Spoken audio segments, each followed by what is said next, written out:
Hi, my name is Ryan Pack. And I'm Nicole Barlow. This is Soundtrack Your Life, where we speak with a guest about a soundtrack that is important to them. Today, our guest is Stephen Epley, host of the Music Rewind and Cinema Decon podcasts. Welcome, Stephen. Hi, thanks for having me on. So why don't you tell our listeners a little bit about your podcasts? So my main podcast is the Music Rewind podcast, and it is a show where fans, musicians, sometimes industry experts, they come together to discuss their favorite music album.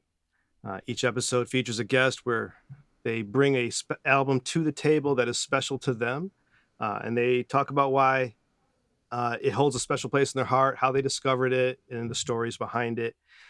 Sometimes we'll go track by track. Sometimes we'll skip around. Sometimes we just geek out about an album for an hour or two.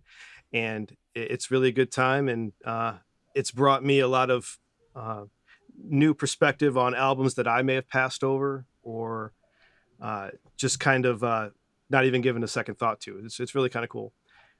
Cinema Decon was one that a buddy of mine started back during COVID, and it's kind of on indefinite hiatus for the moment. We're no longer recording new episodes, but there's about a dozen out there where we go over some old movies. We never got to this movie, but it was on our intended list. But it's some good stuff in there too, and it's all out there on the streamers. And, you can check out my episode on Music Rewind, where we talk about Wilco's Yankee Hotel Foxtrot album. One of my most downloaded episodes. Wow. It is. Wow. I am honored. It is second only to Neil Young and Crazy Horse Live Rust. So it even beats out my episode talking Pink Floyd's Animals. So you got second place on it. Wow. And, we've had a bit of crossover between our podcasts. So two of your best friends, Mike and Danny, they've been on this podcast to talk about singles. My Pearl Jam super fans. Yes. Part of the 10 fan club. They told that story on the podcast. They are deep into Pearl Jam, and that band changed their lives, and great group of guys. Yeah, that's one of our most downloaded episodes, and I know that they show up on your live streams, and I'm going to make one of those live streams one of these days. We'll have another one this fall. I'm not sure when, but I'll get that invite out to you. Absolutely. And if my kids can comply, I will be there. Big ass. It's the advantage of the East Coast, man. I can hold them late at night, and I don't really care about the West Coast. Yeah, that's how we get screwed over. It's just like, can you do 8:30 p.m. on the West Coast? Oh, that's like midnight on the East Coast. It's my my small bit of revenge for the work week when my West Coast compatriots give me a 5 o'clock meeting every day. Oh, who does that? Dude. My company. Yeah, if you're listening to the company, rude. Oh, no, we're vocal about it internal to the company too. That's not a secret. We don't love 5 o'clock meetings on Fridays. No. Ooh. No meetings at 8 a.m. or 4 p.m. That's my rule. One of my most beloved coworkers has a saying, and his saying is, nothing good happens after 3 p.m. And I think that applies to all weekdays, but double on a Friday. Yeah, but which time zone? 3 p.m. Which time zone? Any of them. Any of them. It's like the Gremlins question. They can't eat after midnight. Of which time zone? Oh, that is a good question. So today we are going to talk about the 1991 Alan Parker film, The Commitments. So, Stephen, why have you selected The Commitments for us today? This is such a wonderful movie, and I am surprised at how many people don't know it exists, have never seen it, and I can't talk to many people about how amazing it is because it's just not out there enough.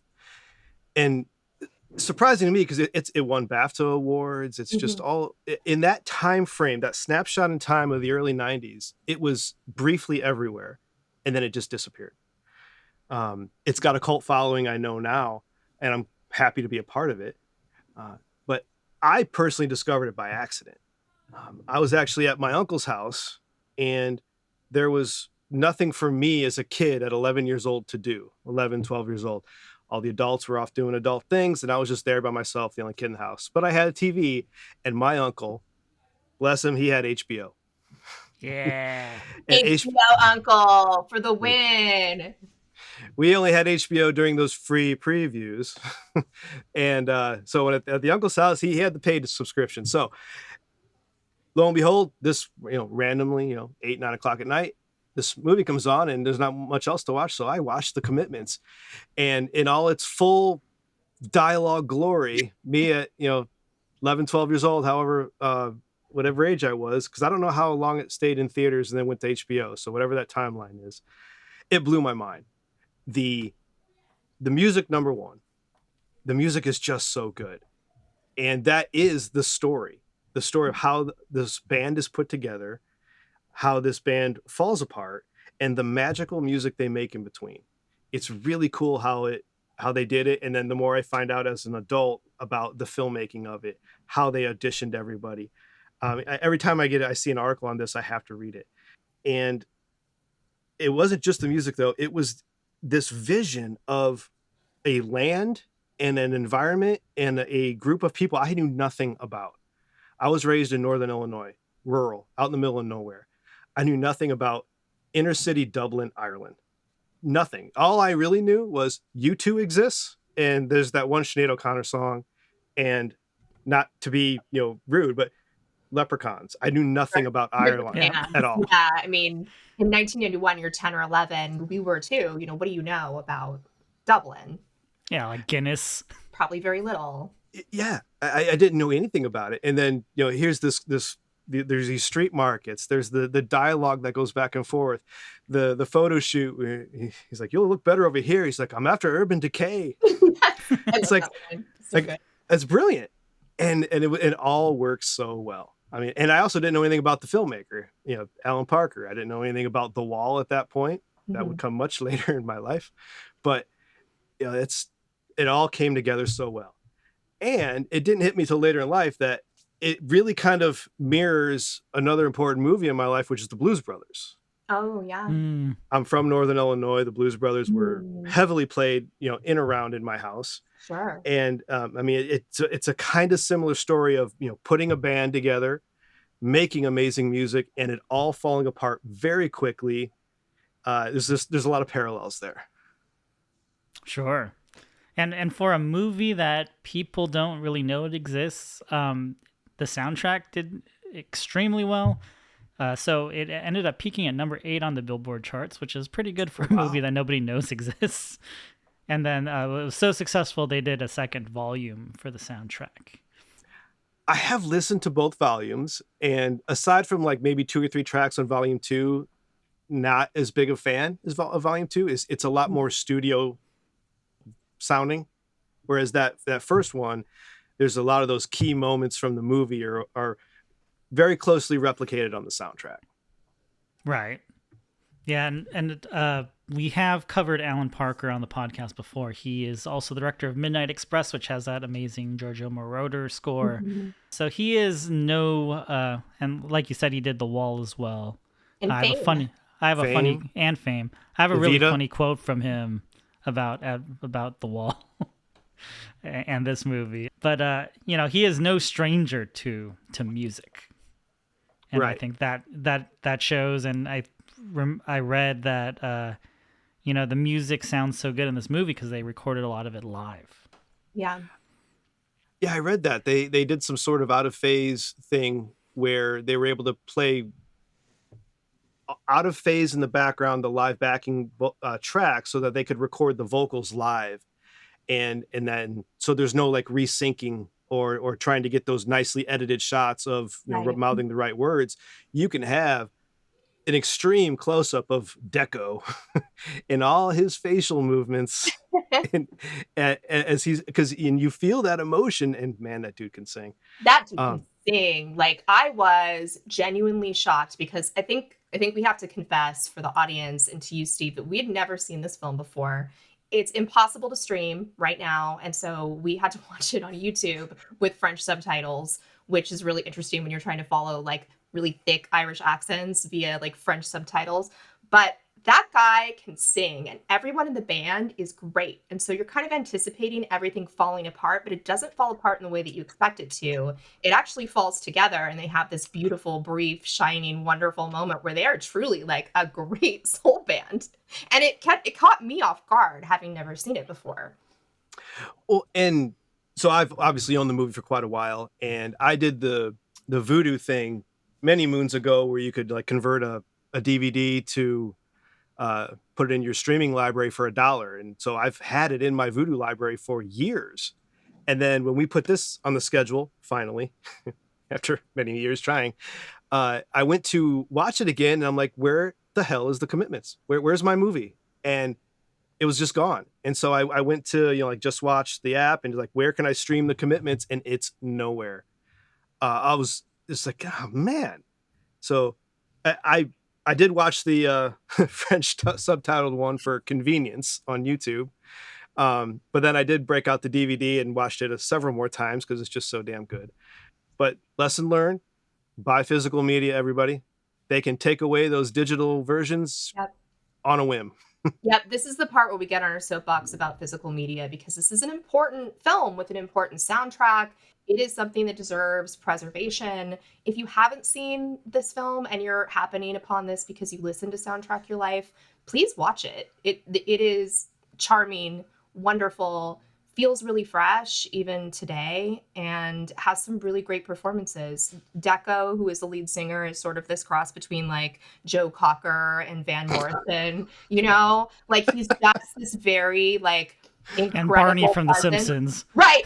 Meets Barney from The Simpsons. He's very like unassuming, kind of, portly Irish young guy, but then he has this like incredible voice that you don't expect. I read, and I don't know if how true this is, but it sounds like everyone was like a virtual unknown before they were cast. But Deco was the son of the vocal coach for this film. And so that's how he got in the movie. Is like, okay, vocal coach's son, like you can really sing. And he was 16. 16, so young. And then I also read that he had a lot of trouble being the jerk that he is. And because that's part of his character is that, he can sing. He's got a wonderful set of pipes, but he is just such a jerk to every single person. The women in the cast, he's, there is no political correctness in this movie whatsoever. No. And to me, that's a beautiful thing. It is a wonderful snapshot in time of how the characters would be and act in that moment. And Deco with his, what's his name? Andrew Strong. Yes. Yeah. Andrew Strong is his real name. Deco is the character, and he's not even really hitting on the women. He's just being blatantly sexist and rude because that's just who he is. Right. He knows they're not going to be like, oh yeah, tell me more. He's not flirting with them. He's just being a jerk. And also I don't think the film glazes over the fact this is a very like working class community. Like these are kids who are rough around the edges, right? Like, oh yeah, working class is said many times. Right. It's blatant, it's explicit in the film that this is like you're looking at like a picture of like working class stuff. Yeah, working class, young people, probably not that educated. Well, and that goes towards the choice of music that Jimmy Rabbit chooses. Jimmy Rabbit, as the manager, chooses for the Commitments, because when his two friends approach him to manage their new band, he's like, you're going to be singing the song of the working class. They're like, what's that? Soul. Mm-hmm. And it completely takes them off guard. And as they audition people and gather the band, takes the rest of them off guard. Yeah, eventually leading to that wonderfully meme moment that you really can't put out there too much, but there's the sax player. He's sitting in the middle of the alley practicing, and he says what the manager told him earlier: say it and say it proud. I'm black and I'm proud. Like, right. Jimmy has this logic of the Irish are the blacks of Europe, and then Dublin is the blacks of Ireland, and then they're even like another level within Dublin of being the blacks of Dublin, and everyone is completely silent and confused during this conversation as they're watching James Brown. Yeah. Right, which is so funny. I love that moment when they're watching the bit with James Brown where they put the cape over his shoulders and he's like, I can't go on. It looks like he's hurt, and they believe it because they've never seen the bit. And so they're sitting around like, oh, he's hurt. What are they going to do? Bring in a substitute? Because it's not foreign to them, but it's really charming to watch how over the course of the movie they take to soul like, you know, fish to water, really. And they feel that like within themselves, and it's expressed through the music. It's really wonderful, and all the covers are in this film are really wonderful in ways that like they have no right to be. Like they don't have to be this good, but they're so good. That's a very valid point. I mean, they could have told this story and the band could have been terrible. They could have just been entertaining, but like you said, the songs didn't need to be this damn good. And there's several that I prefer over the originals.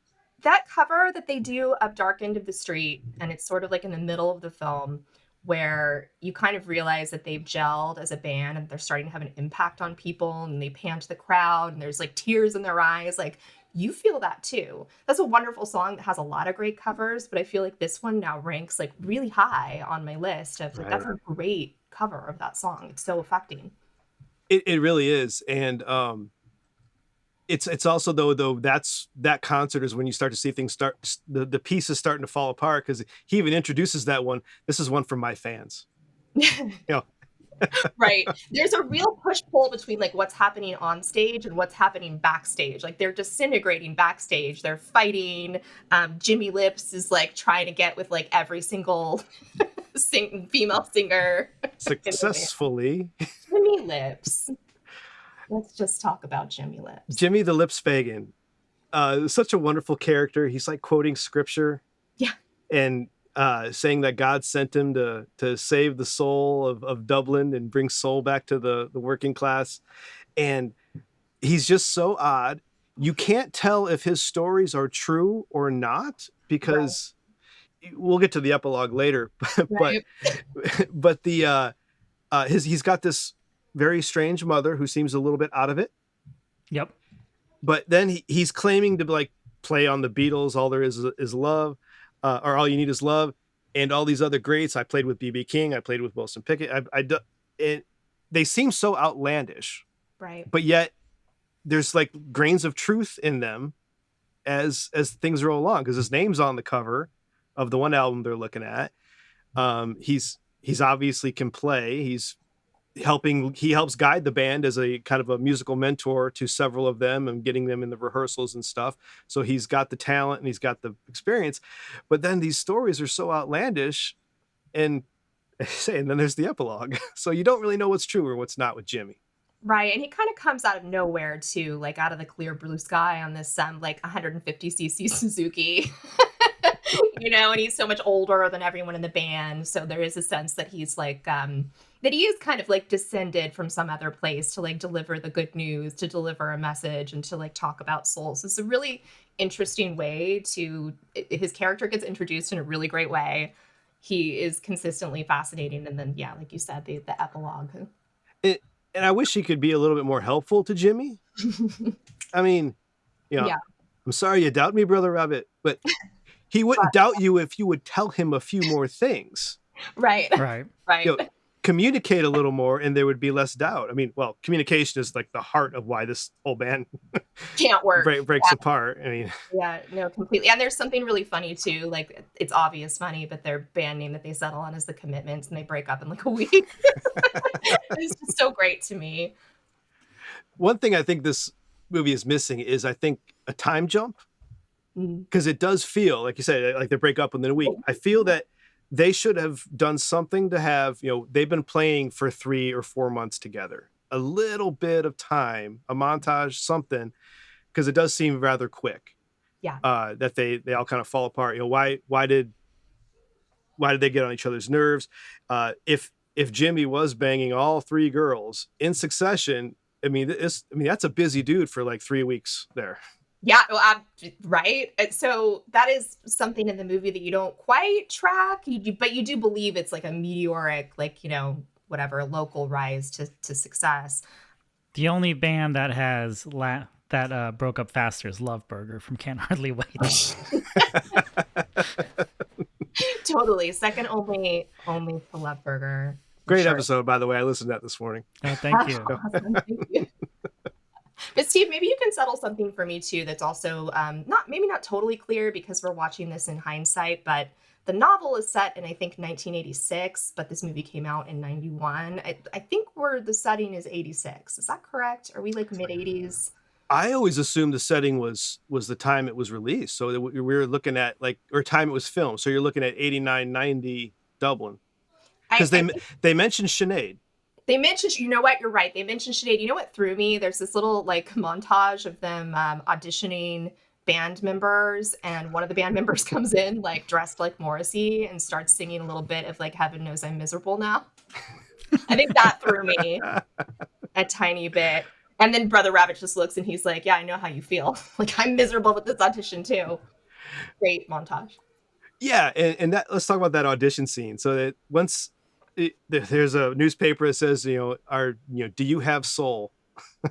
And so they all of a sudden there's these people knocking on the doors of Jimmy Rabbit, who still lives at home, however old he is. There's a whole family in there, and I think what I was reading, the majority of these people that come in through this big audition montage all legitimately auditioned for the show to be in the band.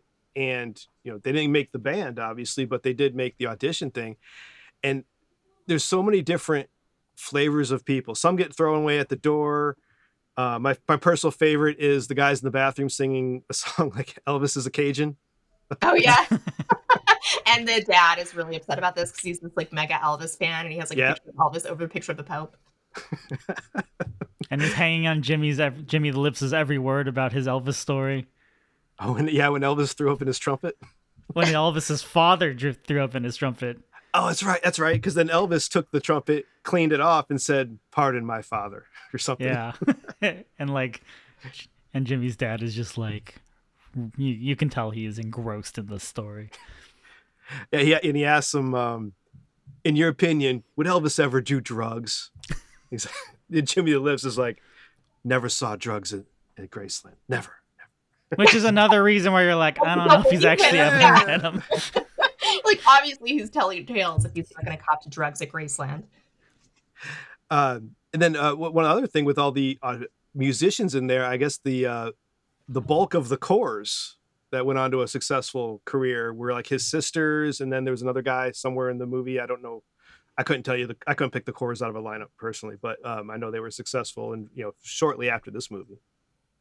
Yeah, the cores became a big thing, and the guitarist of the band is Glenn Hansard. Is that how we pronounce his name? Hansgard? Hansgard? Sorry. We're certainly pronouncing it wrong. Being Irish. Okay, who is that? Should I know him? Glenn Hansard. I think I was right. He is outspan Foster. He wrote the songs for the movie Once. Okay.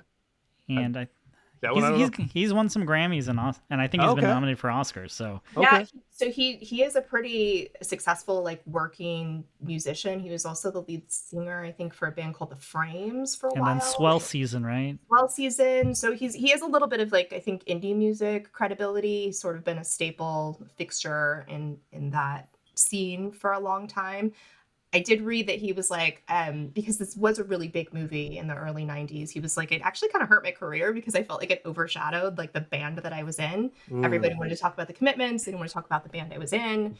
So yeah, who knows? He may have gone on to do other things and not have been associated with the Commitments. Ryan and I didn't know he was in this movie, but we knew who he was. Okay. I was always just fascinated that his name in the movie was Outspan. It was such a weird name, right? Yeah. Of a lot of weird names in the movie, that's a standout. This is true. The as far as people that went on from this movie, I mean, Cole Meany, I knew who he was just because I was a Star Trek fan. But me too. I was like, he'll always be Chief O'Brien. Yeah, Miles O'Brien. I freaked out. I had no idea. I was like, he's the dad, and he's very funny in this. Yes. But the only other person that I know of that really went on to something that I've seen is actually Natalie. And I don't know if you guys watch Downton Abbey. Yeah, but she played Vera Banks. Mm-hmm. The like evil, old evil witch of a person. And so it's just that's a complete different transition for me, and it kind of blew my mind when I found that out. Yeah, it's an interesting thing, not being Irish.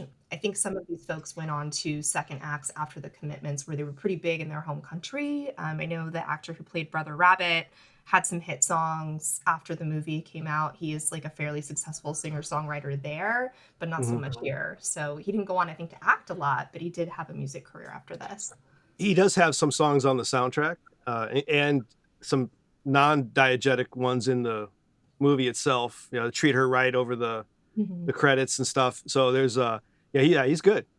He's good. Yeah, I think he actually auditioned for Deco, and then Alan Parker was like, "We're gonna make you Jimmy Rabbit instead," which was probably a good call. Yeah, I thought he was a very natural, like, leading man. Yeah, he's very charismatic, especially when he does his mock interviews with Terry. Yeah. I think I read a note that the Terry that he's speaking to, like, he's like a real talk show host in like the UK, and apparently he didn't like the movie. Oh, really? Oh no! Why not? What's his beef? I don't know, but it's not like they're making fun of him. They're actually, it's actually like, kind of an honor, right? It'd be like here being like, oh, pretending that you're talking to like David Letterman in the mirror. Yeah, I took it as a compliment.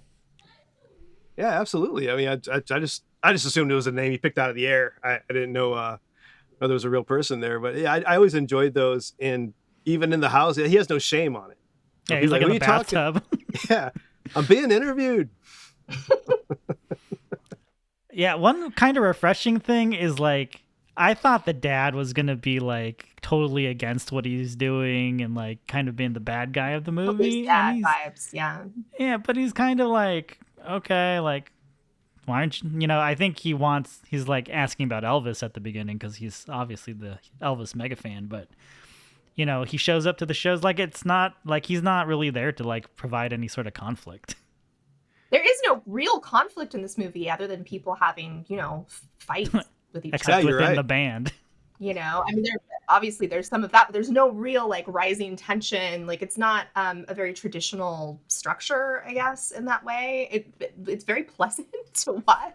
They are their own worst enemies. I mean, they're their own personal. I mean, you could say that the enemy is society pushing down the working class. You got them on the unemployment line. You've got the one girl who has to miss rehearsals because she's the eldest daughter and has to take care of the kids. True. They're trying to balance everything because poverty is rampant in the movie.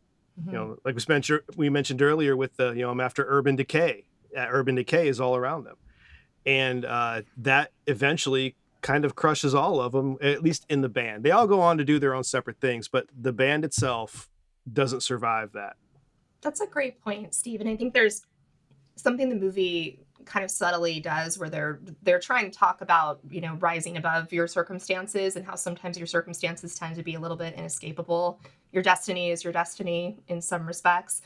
I think the saddest postscript is Imelda, who is the blonde that everybody is like really, really into, and how she gets married. And at the end, they show her at the altar getting married, and the postscript is her husband doesn't let her sing anymore, and it's a shame because she always had a nice voice. But there's a baby on the way. And there's a baby on the way, right? So like Imelda's life or whatever, designs she may have had on something else, not going to happen. Well, they say that from the beginning with the wedding that they go to. Right. This is so, like, why should I get married? I'm not bleeding pregnant. Right. And then they show the bride in her outfit, and she's showing. Yep. So it's like that's the assumption that, oh, you're getting married, you're pregnant. That's the expectation. It's like that's the foregone conclusion, right? It's the Irish Catholic destiny in this film. It was they fell into that fascinating snapshot of late 80s, whether it was the dialogue, the fashion all over the place. There was so many different things. It's like, wow, right. What the hell are they wearing? And that's all that combined also helped the music on the soundtrack stand out, because that soul music with those big horns and those big vocals, really kind of overshadowed, and it was supposed to. It overshadowed all that poverty, all that strife, all the like you mentioned earlier, when they are on stage and together and they click, all of the fact that they all hate each other backstage goes away. Doesn't exist. Yeah. Yeah, the transcendent performances. Do you have a favorite performance in this film, Steve? Because there's so many good ones. Oh, can I cut in about the fashion though? Oh yeah, no cutting about The fashion. the one on stage fashion choice that is really funny is when the saxophonist shows up with the haircut. Oh, the jazz haircut. The jazz haircut. Yes. I forgot about that. That That's a good bit. That's like the moment of when he walks in with that haircut. It's previously he has a few jazz licks in a song, and that's like that's when things start to unravel. And then when he gets that haircut, it's the point of no return. They're that it's going to completely unravel after that. It's like a symbol once that hair, because he had like a mullet. Right. A real nice and mullet. he's like, I just got a nice haircut. And they're like, that's a jazz haircut.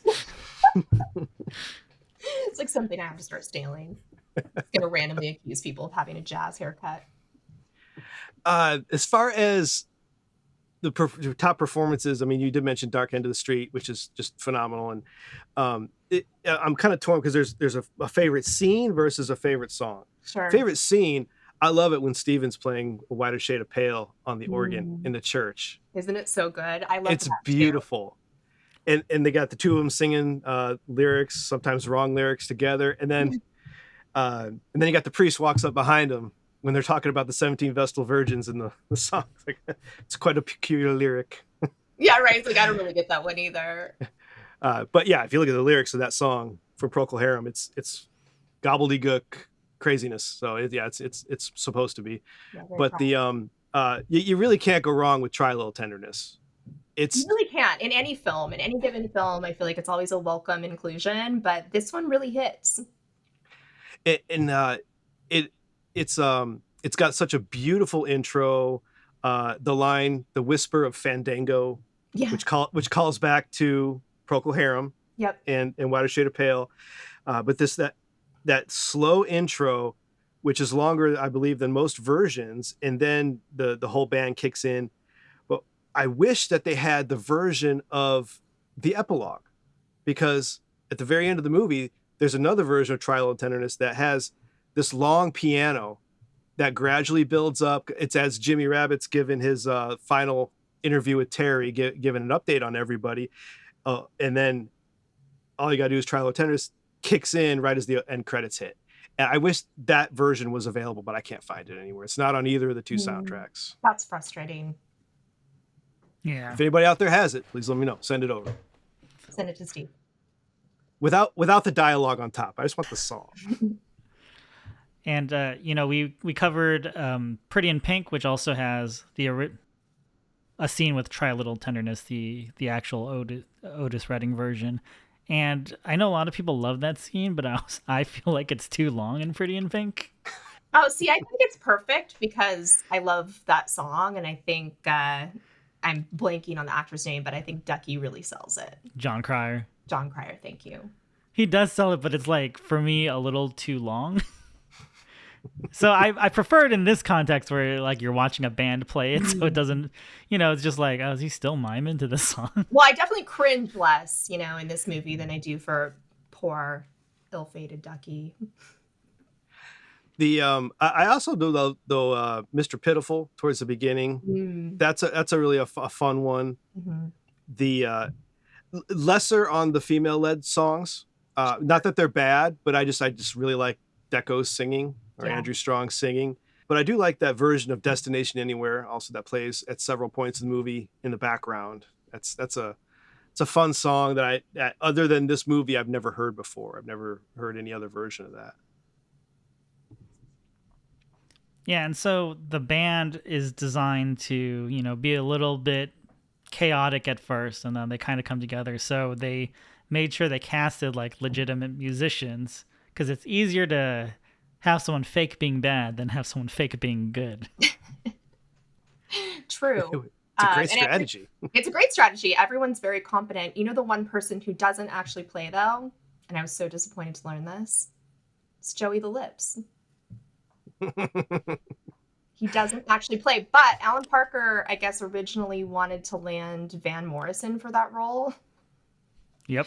And it eventually went to Johnny Murphy, who's the stage actor that plays Joey the Lips, but yeah, he doesn't play his own instrument, which is really interesting. He's the soul. Which goes into his character. You know, right. What is real about you? Totally. I guess it does kind of work on that level. Can you imagine Van Morrison being in this movie? I can't. Well, I only think of Van Morrison in sort of like a present day context where he is just an absolute fucking crank. So I don't know. I feel like he would be too much of a crank for how the role is written. Yeah, I don't know. I mean, when I think of Van Morrison, I think of The Last Waltz and, you know, his amazing version of Caravan on there. And I could see him doing it, but I couldn't see him acting. Yes. You know? I don't see him embodying what this role is supposed to be, although I think he's an incredible artist. He would have been too busy putting out one of his like 40, 50, whatever studio albums. I mean, totally. He's got like he's fighting with Neil Young, right? Who can put out more studio albums. That's a prolific guy. So funny little story from Alan Parker about Johnny Murphy after the movie. So Johnny Murphy, like we said, he's a stage actor. He's one of the few like non-musicians in this movie. And he had finished doing a stage play, went to a pub to drink a couple Guinnesses. And as he's leaving the pub, this robbery is in progress. So the guys in ski masks and shotguns, they had just robbed like a bank or something. And so they're starting to run to the getaway car, and they see Johnny Murphy. And one of the guys with the ski mask still on goes, it's Johnny the Lips. Oh no. I love that fucking movie. And then just runs off. But in the middle of the robbery, he's like, it's the guy from The Commitments. Oh no. That's awesome. Yes, I guess, yeah. That's great. I do want to mention the one scene though where Jimmy starts getting beat up mid-song. So they're playing, I think it's Chain of Fools, and it's such a crazy scene where they're playing, girls are singing, and Jimmy, who has financed the band through some local loan sharks, which is another reason I think some time should pass, because these loan sharks seem like, okay, you formed the band, give us our money. It's like, no, you got a few minutes, to collect. You got to play some gigs first, man, before you can get money.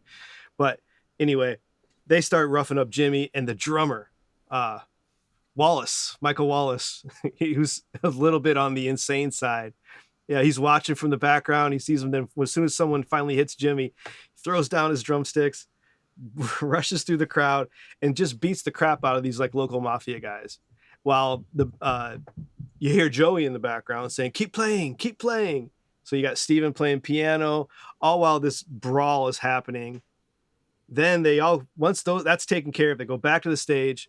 Jimmy reintroduces the band, and then there's a big drum lick, and then they go right back into the song. It's one of my favorite scenes because it's just so wild.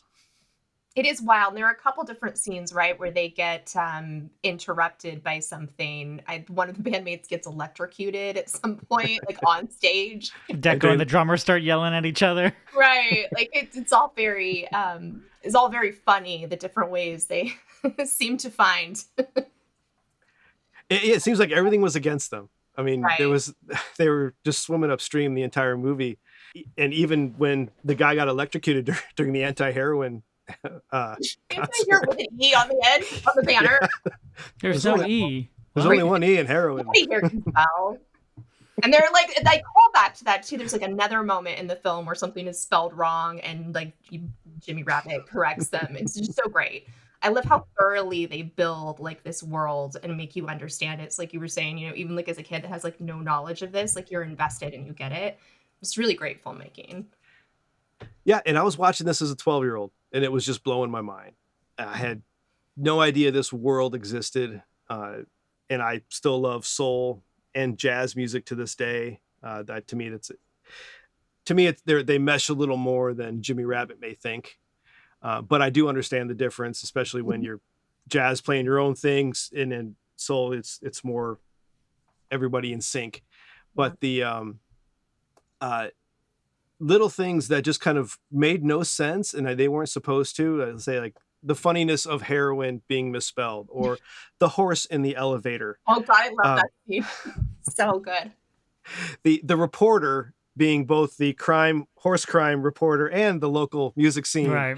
Yeah. I mean, driving to a gig in the Chips truck. Yeah, and then when Deco farts and they open the window, people are trying to order food from them. Yeah, it's so great. It's got some of the similar charms to like the Full Monty, which we've covered on the show. Ryan and I were talking about how there's definitely some like intersections there, but for me, like this movie just does like such a brilliant job of being a movie about music that feels believable and building a world that is completely accessible, even if you've never been to Dublin. Well, and just like this one is a snapshot in time of Dublin, 1989, 1990. If you compare it to That Thing You Do, which you guys have done, same story. Right. It's really kind of a very similar story where there is no enemy. Their own selves is the enemy. And that's a snapshot in time of the 1960s with also great music. I love that movie too. Yeah. And it's a time-honored story, as Tom Hanks says in that one, one-hit wonder. It's all been done before. It'll happen again. The Oneaters. I actually live in the town where a lot of that was filmed.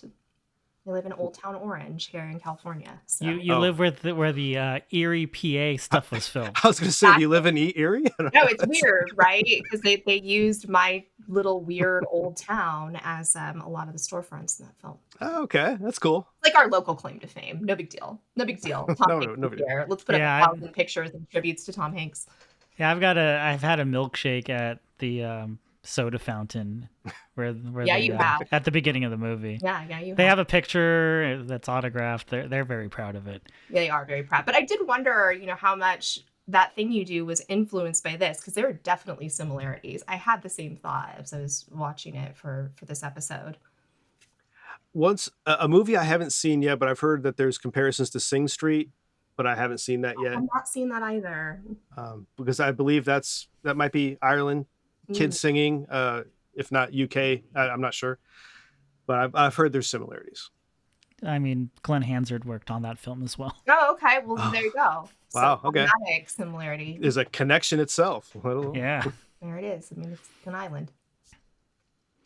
I thought of the Simpsons B Sharps episode when I watched this movie.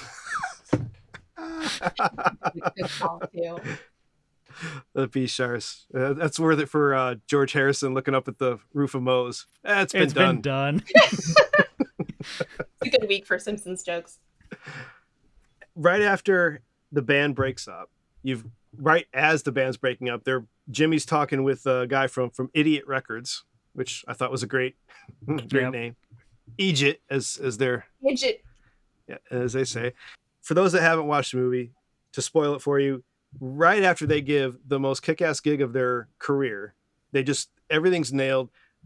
They're all pissed off at each other because Wilson Pickett was supposed to play with them and doesn't. But then you've got the drummer and Deco fighting in the alley. Deco gets his butt whooped. All the girls are fighting over Joey, or I don't know if they're fighting over Joey at that point or if they're all pushing Joey to each other. Sex ruined that whole thing. I mean, completely. Let's keep it professional. When they push Joey and they're like, "You did this!" Like the room of like fighting girls. You got Dean, the sax player, who's just being an uppity jerk because he wants to play jazz music. He feels he's better than everyone. You got everyone at each other's throats, and then you got Jimmy comes back in there, Jimmy Rabbit, and he's like, "Screw it, I'm done." And then as he's leaving, you have a limo pull up, and it's like, where's this bar at? Oh, it's over there, but it's closed. And he's like, should we go back to the hotel, Mr. Pickett? And that your heart just sinks. It's like, oh man, that's also why I thought of the B Sharps. Yeah. You got a limo shows up, and instead, in The Simpsons, it's the George Harrison, it's been done, but it's like, oh, I guess we'll go back to the hotel, Mr. Pickett. And I was like, it's just such a tragic, poignant ending right there of just, they were that close to having just breakout stardom. They were that close. I mean, you can blame Wilson Pickett. Obviously, the bar was closed. There's nothing they could have done other than him showing up earlier. But everybody blamed Jimmy for him not showing. Jimmy blamed Joey the Lips, thought he was lying. And just it all fell apart. And then that's when the epilogue starts. Oh yeah, and Deco was being courted by another band with a label deal or something like that. But if you notice, the guy in the booth when they show Deco recording his solo album is the guy from Idiot Records that was talking with Jimmy. Oh, you know what? I don't think I caught that. Good catch. And then like Deco throws a milkshake at the window or something. Yeah, at the window. And you can kind of see how the success and fame probably wouldn't have helped them. You know, like even if they had gotten that deal, you kind of get the sense that they wouldn't have stayed together long. Yeah, Jimmy's good, but he's no George Martin. I mean, he would not have held that group together at all once they got a taste of fame and money. But they have hints that he ended up with Natalie, which is nice. Yeah, there are. Yeah, that we are fond of each other or something at the end, right?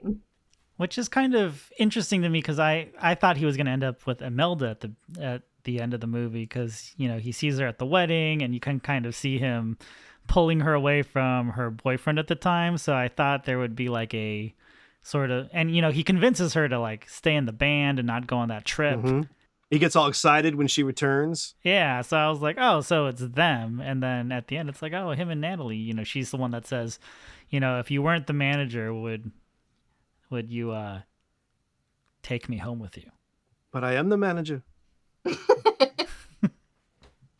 Yeah, I can't do an Irish accent. I've just seen this movie way too many times. Oh no, it's great. No, I'm not. Yeah, I don't think we're even. I'm not even trying to do an accent. It's just I probably have seen this movie at least as many times as I've seen the Blues Brothers. Wow. So how many times do you think? Oh, I mean, it's a couple times a year.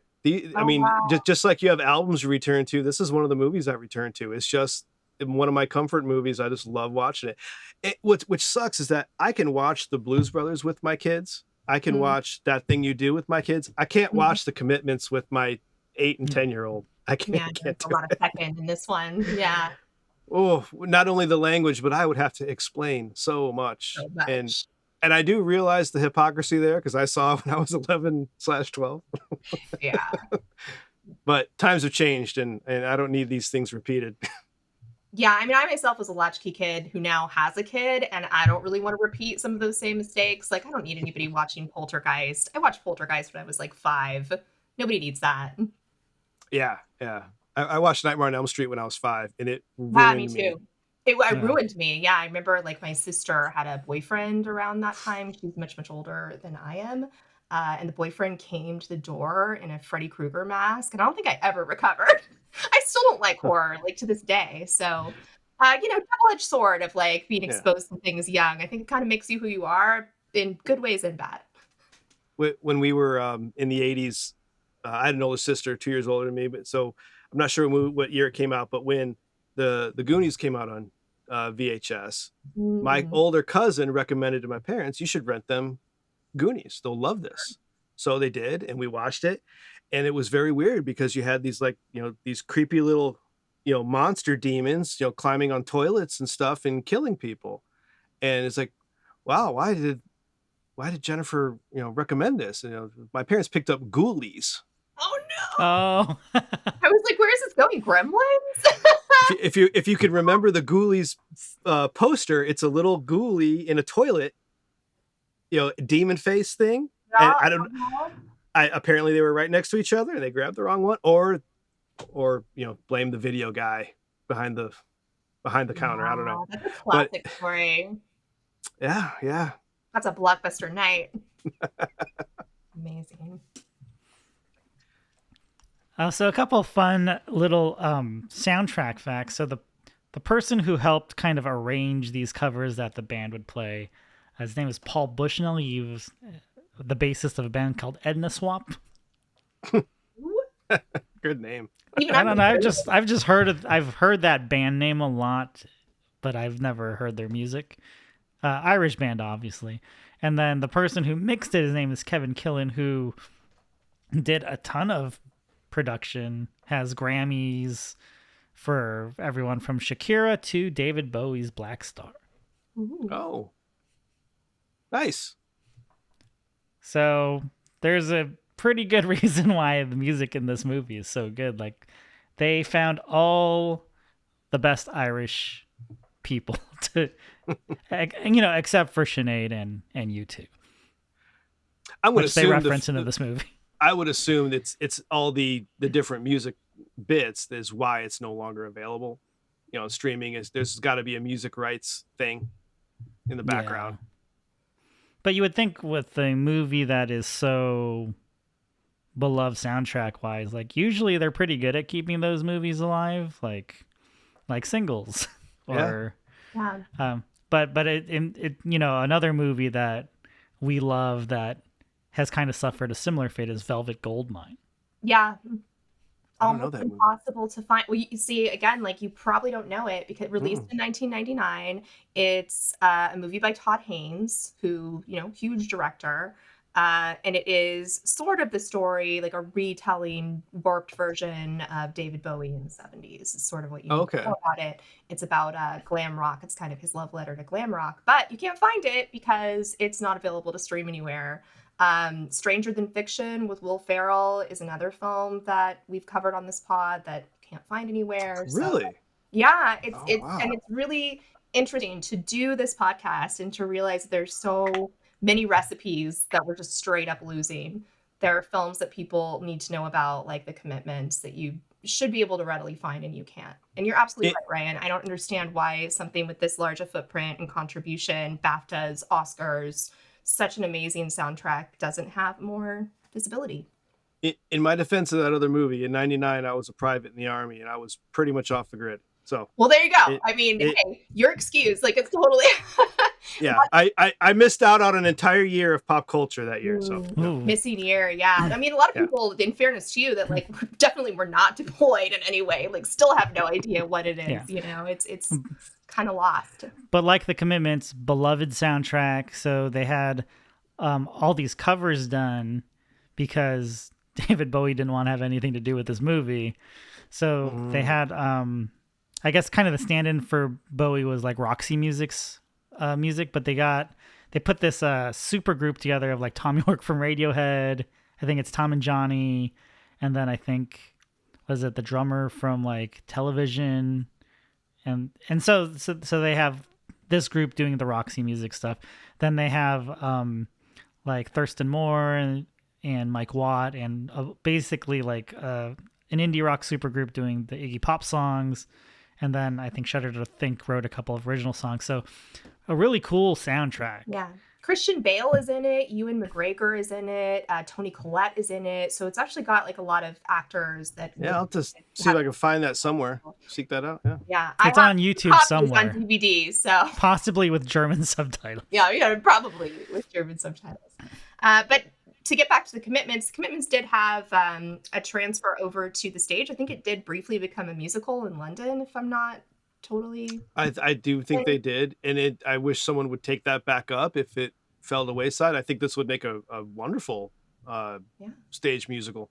I think I've read that because of the rights, they're not allowed to reference the movie. So the guy who wrote the books, he's the one that took the book to the stage. I don't know. There's all sorts of weird like rights issues with this movie, like because a couple of the guys from the movie they like to tour occasionally, as the but they have to tour as in very small letters, stars of The Commitments. Stars of The Commitments. That's a shame, you know. Just you know, copyright and you know, different music rights get in the way of good art. Yeah, I think Alan Parker said there was like 8 producers on this film. To me, why get in the way of a money-making opportunity of that nature? I mean, you know, what is the problem? Oh, you don't want to make money and make people happy with the art? I mean, I don't, you know, as long as you're credited and you've got a cut of the proceeds, what's the holdup? I agree. I also think it's such a nice access point to a lot of old soul music, right? Like I would hope that you know, somebody could watch this movie and then immediately be like, I want to listen to more Wilson Pickett. I want to listen to more Otis Redding, because that's the way these things happen. And I think that's what we love about soundtracks, is that they are a gateway to other things and to pieces of yourself. So I hope that this really finds a lot more prominence, and I hope that it gets some streaming love very soon, because it is a wonderful film. Yeah, it's interesting because like I think you can find it on Blu-ray. Like they've been updating like how you can get it physically, but I guess they just haven't found out a way to figure out how to stream it with, I guess, all the music rights and all that stuff. Well, hopefully this doesn't happen to like other, great music soundtrack movies like an Almost Famous or High Fidelity or Forrest Gump, things like that, all it takes is just, one day it's there, next day it's gone. Yeah, absolutely. Yeah. Speaking of High Fidelity, the guy who directed High Fidelity is Stephen Frears, and I guess The Commitments is part of a book trilogy. Yep. And so Stephen Frears ended up doing the second and third movies, which Alan Parker has no problem saying were not as successful as his. I didn't know there were second and third movies. But Cole Meany was in all three. Oh, interesting. As different characters, but he was in all three. As different characters. Yeah, I think one's called The Van, and then the Snapper, I could be wrong here. I think that the band in the book trilogy is called the Brazers, which in the epilogue is the name of the country band that the short-haired girl is in. Cool Easter egg. It's on the drum set. Oh, that's a good Easter egg. She's always had terrible taste in music. That was such a read. This movie has so many great lines and line deliveries that it's worth, I think, multiple watch just to catch them. I also started writing down in the beginning when they're trying to like get agreement on what they should call their band. They're originally called and with an exclamation point after the second and because it will look deadly on the posters, which is hilarious. And then I think they start talking about Fleet of Budgies is one I wrote down. The Liffey Lads is one I wrote down. I don't think I got them all, but there's some really great, just like offhanded, like, what do we call ourselves? And. Yeah, I was with the trio at the beginning playing at the wedding, where the guitarist is playing slide guitar with a beer, which I thought was great. But the guy playing the keyboard, the synth, singing, he auditioned for Jimmy Rabbit and Deco as well. So he got in the movie, but he became the butt of the joke. Synths. Very anti-synth in this movie. Well, they're very judgmental of all other genres of music that are not soul. Like, well, they mentioned once, like, Jimmy, you know everything about music. You knew about Flock of Seagulls before they got big, and you knew they were shite before anyone else. Right. Before we end up wrapping everything up, I do want to critique something about a previous episode of you guys. Oh, please. So, yes. Dirty Dancing, wonderful movie. Wonderful movie. You did not mention Lonnie Price by name. Lonnie is the Kellerman's son. He sings it at the end. Lonnie Price is a Broadway legend, and he recently directed my son on Peter Pan, the National Tour. Oh my goodness. Oh, very cool. He did two major movies, Dirty Dancing and Muppets Take Manhattan. Oh, those are two great movies to be part of. Do two movies. Those are the two. Well, you can bring me back for Muppets Take Manhattan. I'll talk another hour on that one. 100%. That is one of my all-timers. It is my Muppet movie. It was just right at the moment in time. Yes. I think we might be doing Muppets Christmas Carol for Christmas this year. Oh, that's great too. That's a close number two. But when my son got the role of Michael Darling in Peter Pan, when we were doing the auditions for it, I'm reading all the cast lists and I see Lonnie Price. And I go to my wife. It's like, it's Lonnie Price. And then I get the look of, and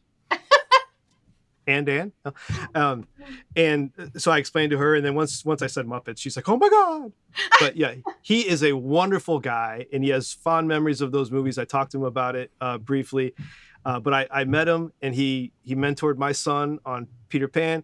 So I just want to make everyone out there that despite him being a little jerk in Dirty Dancing, he's a wonderful man, and he deserved a mention in that episode. Wow. Okay. Well, we apologize. We issue a correction. Apologies to Neil Kellerman / Lonnie Price. Kudos to you. Did he have any good stories? Any good anecdotes about Dirty Dancing? Oh no, I didn't get a chance to have long conversations with him because it was he was directing a whole new ensemble, and I'm sure he's a little busy. And when I did talk to him, it was usually about my kid. So, But he, my son learned a lot from him, and the show is wonderful. My son is no longer on the tour. He did a year, and now he's gone. But if it comes to your town, I highly recommend it. It's a newer version of Peter Pan, and check that out, I guess. Amazing. Yeah, please give us a heads up if it's on again. Well, I'm not really following it anymore. Steve's taking a break from Peter Pan on Broadway. It's there. It's a great show. It was greater when my son was on it. Sure, I can have dad bias. Of course you can. Of course. Yeah. Let's wrap up the commitments on this story from Alan Parker. He was saying that, they're all the cast. They're all basically from Dublin.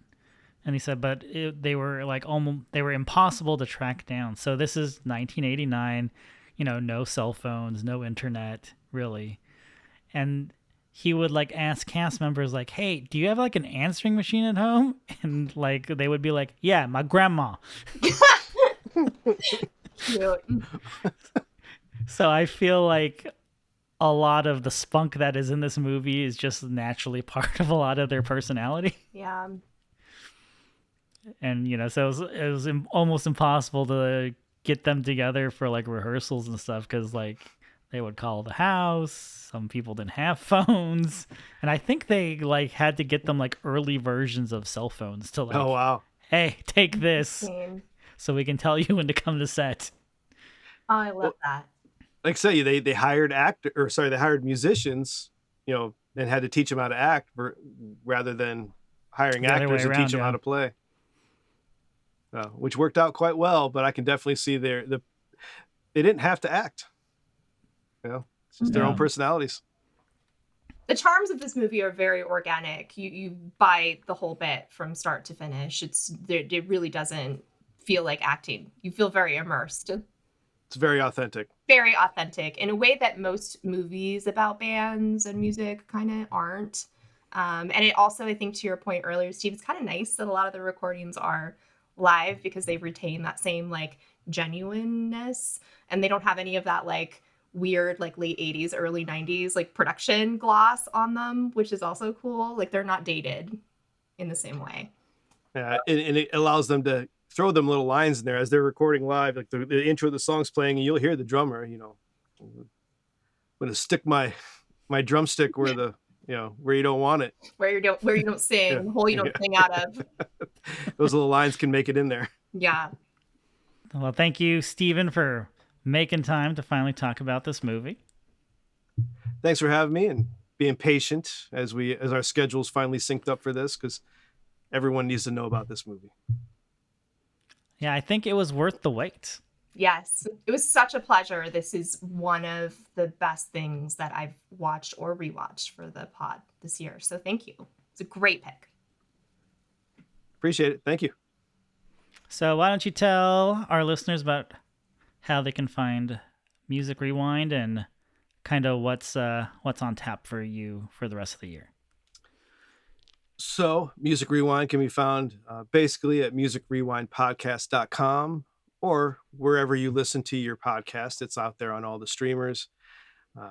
Coming up as this recording is being done in the fall of winter of 2024, we've got episodes coming up about Queen and Night at the Opera.